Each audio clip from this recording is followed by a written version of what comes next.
राजस्थान के टोंक विधानसभा क्षेत्र से कांग्रेस के लीडर सचिन पायलट दूसरी बार यहां पर चुनाव जीते हैं। अपने इस चुनावी जीत पर बधाई देने के लिए तथा सबका आभार प्रकट करने के लिए उन्होंने टोंक के अपने विधानसभा क्षेत्र का दौरा किया। साथ ही उन्होंने मीडिया से भी बातचीत की, जिसमें उन्होंने मीडिया से बात करते हुए कहा कि हमें इस बात का मंथन करना चाहिए, यह एक चिंता का विषय है कि हम 3 राज्यों जिसमें राजस्थान, मध्य प्रदेश और छत्तीसगढ़ की हार का मंथन करेंगे। साथ ही भविष्य की योजनाओं पर भी मंथन किया जाएगा। और उन्होंने अपनी जीत को स्थानीय मतदाताओं, समर्थकों तथा कांग्रेस के लीडरों का आभार जताते हुए कहा कि यह मेरी नहीं, आप लोगों की जीत है। सचिन पायलट ने अपने इस दौरे के दौरान अनेक भविष्य की योजनाओं पर भी बातचीत की तथा कांग्रेस की विचारधारा को लेकर कांग्रेस के समर्थकों तथा कांग्रेस के और भी कई ऐसे विषय थे जिन पर उन्होंने विस्तार से बातचीत की।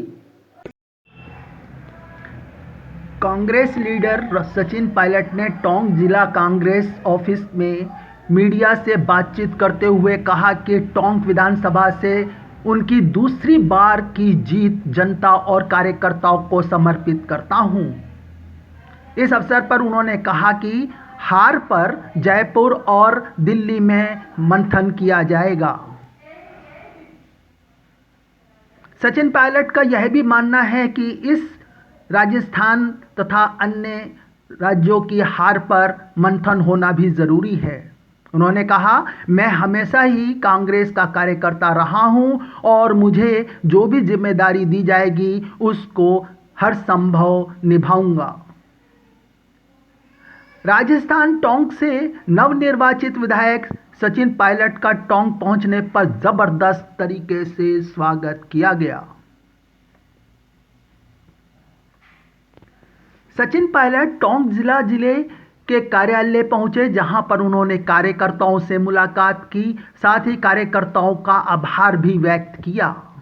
टोंक विधानसभा से उनकी यह दूसरी बार की जीत जनता और कार्यकर्ताओं को समर्पित करते हुए उन्होंने कहा कि यह जीत आप लोगों की तथा सारे कांग्रेस के नेताओं तथा कार्यकर्ताओं की है।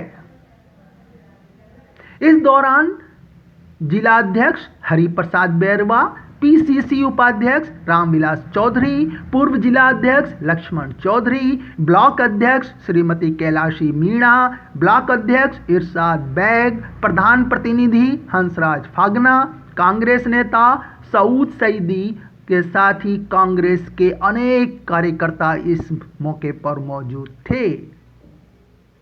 कुतुब मेल के लिए आशा पटेल, टोंक, राजस्थान। कल मतगणना हुई और विधानसभा क्षेत्र से अच्छा बहुमत लेके पब्लिक ने, मतदाताओं ने आशीर्वाद दिया है। तो आज मैं सभी कार्यकर्ताओं का धन्यवाद करने के लिए क्षेत्र में हूं और सभी मतदाताओं का मैंने बहुत आभार व्यक्त किया है कि इतना असीम प्रेम और आशीर्वाद मुझे मिला। एक भारी बहुमत के साथ कांग्रेस पार्टी की जीत हुई।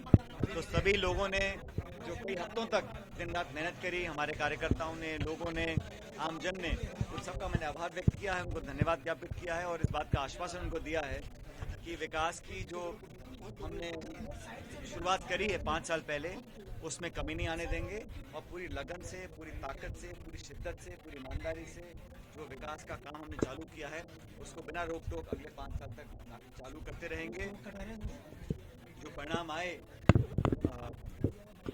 तो उसमें हमारी सरकार नहीं बन पाई और जिस परंपरा को तोड़ने के लिए हम लोगों ने बहुत मेहनत करी और हर कोशिश करने के बावजूद भी हम कामयाब नहीं हो सके, निश्चित रूप से ये चिंता का विषय है क्योंकि पूरी ताकत हम लोगों ने लगाई, सारी मेहनत करी और हर बार हम सरकार बनाने के बाद रिपीट नहीं कर पाते हैं। इस बार दोबारा वही हुआ। इस बात का खेद हम सबको है और इस पर चिंतन भी करना पड़ेगा और आत्मचिंतन भी करना पड़ेगा हर स्तर पर कि कहाँ कमियां रहीं, क्या वो कारण थे जिन वजहों से हम सरकार दोबारा नहीं बना पाए। बहरहाल कार्यकर्ताओं ने पूरी मेहनत करी, उम्मीदवारों ने अच्छा चुनाव लड़ा, कारणों का विश्लेषण भी होगा। कल सभी कांग्रेसी विधायकों की एक मीटिंग भी है, उसमें आगे क्या रणनीति पार्टी की होगी, प्रदेश में, जिलों में, देश में भी, उस पर भी चर्चा होगी। लेकिन मैं तो जरूर मानता हूँ कि हम सब लोग चाहते थे कि मध्य प्रदेश में, छत्तीसगढ़, राजस्थान में जो तीनों हिंदी भाषी राज्य हैं, जहाँ पर द्विपक्षीय मुकाबला होता है, यहाँ पर कांग्रेस पार्टी जीत कर आती तो हम लोग को बहुत मजबूती मिलती। बहरहाल हमारा वोट प्रतिशत कहीं कम नहीं हुआ है।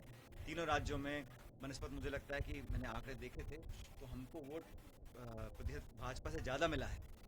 अन्य अन्य कारणों से हम लोग सरकार नहीं बना पाए और सरकार रिपीट करना हम सबका उद्देश्य था, लेकिन इसके बारे में बहुत ऑनेस्टली आत्मविश्लेषण करना चाहिए और करना पड़ेगा और बहुत ईमानदारी से इसका विश्लेषण हम करेंगे कि कहाँ कमियाँ रह गई थी, क्योंकि आने वाले समय में लोकसभा के चुनाव में 5 महीने के बाद वो बड़ी चुनौती जैसे सामने है और इसमें पूरे प्रचार में खड़गे साहब हों, प्रियंका जी हों, राहुल जी हों, हर प्रदेश में वो गए, पूरी ताकत के साथ काम भी किया, फिर भी हम सरकार नहीं बना पाए।